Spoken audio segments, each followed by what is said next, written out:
Okay, friends and neighbors, I've got me an Ampeg VT-120 Tri-Axe series amplifier. This came from the pawn shop.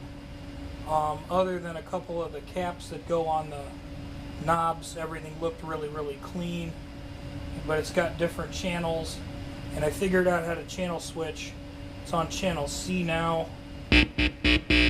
Pull this out, and then I'm on like channel B. That was an interesting sound. Well, that's certainly a problem now, isn't it? That whistling noise. Let's see what happens with channel A. Channel A seems okay.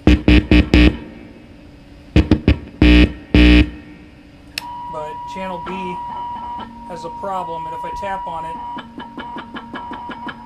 you can hear it. Ding ding, whistle, whistle, whistle.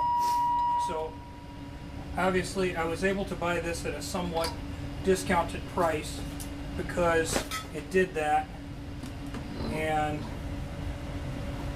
I figure this might be just a good learning experience. So let's turn the volume on channel B up to about half, and then let's go find us some preamp tubes, which our power tubes are up here. I think our preamp tubes are in behind it.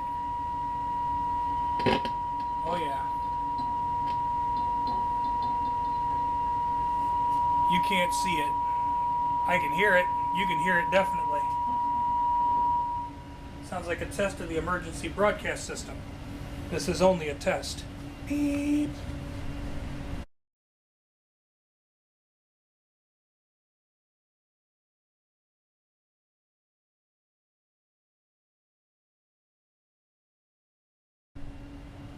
Well, in pulling the chassis, I have realized that this is essentially the largest middle finger ever given to technicians.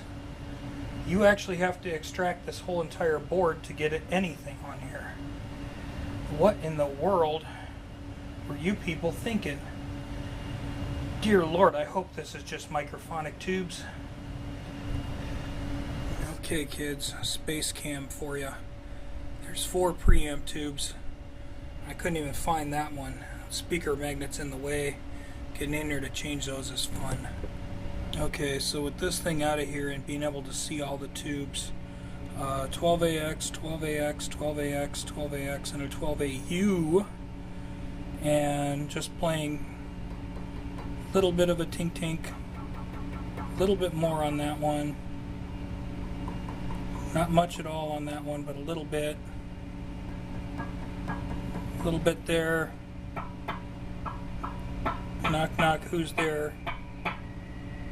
And knocking on that one is actually making it whistle. So I think that's actually our culprit. Okay, so changing that 12AX7 has gotten more gooder with that B channel, which was loud AF. There's still a little bit of rattle, but that's a very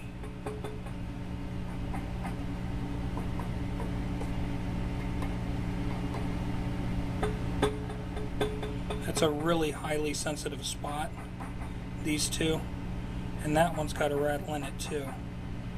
So maybe I'll try to find something a little quieter for that spot and maybe change that one too. Maybe move this one over there. We're getting there.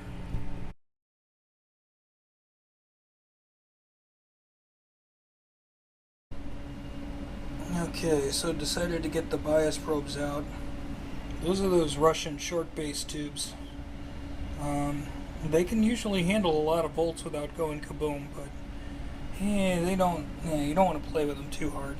And so at close to 500 volts, at 40 milliamps, that's like 66% dissipation. That's about the max I want to let this thing ride at. I don't want to make it ride any hotter. This side's drawn a little bit less than that side, but you know, it's close enough for jazz. These were running probably closer to 45 or 50 milliamps, which is more than the tube was designed to take. somebody was really trying to hit that 70% power mark, like right on the nose, and then when the tubes aged, it started to slip a little bit high. So I think we might have this thing fixed.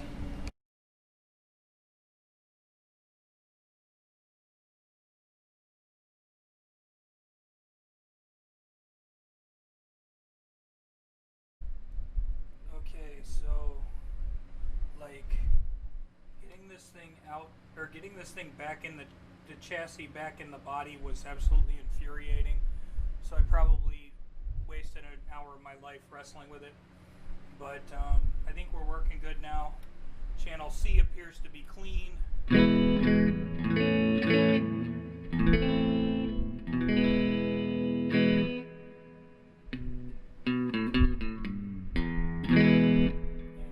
as a clean channel, it can be pretty loud. It has a bright switch to make it more bright, which can get really piercing, which I won't subject any of you to. Channel B is like more gain, so this is like rock and roll crunch, and these are still applicable. So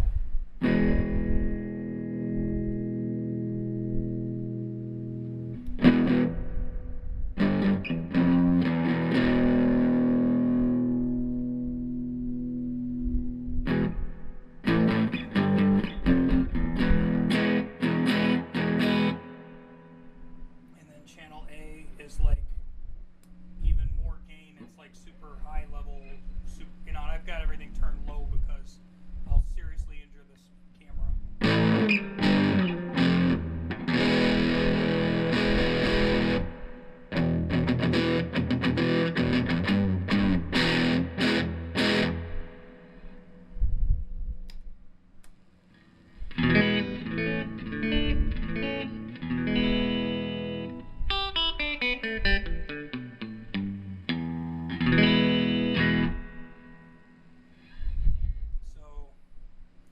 Working now. I don't know if I should call this a win or a fail or what I should call this, but holy cow, is this amp loud, and it makes you wish you owned a forklift in order to move it around. But it's working good now, so I'll call that a win.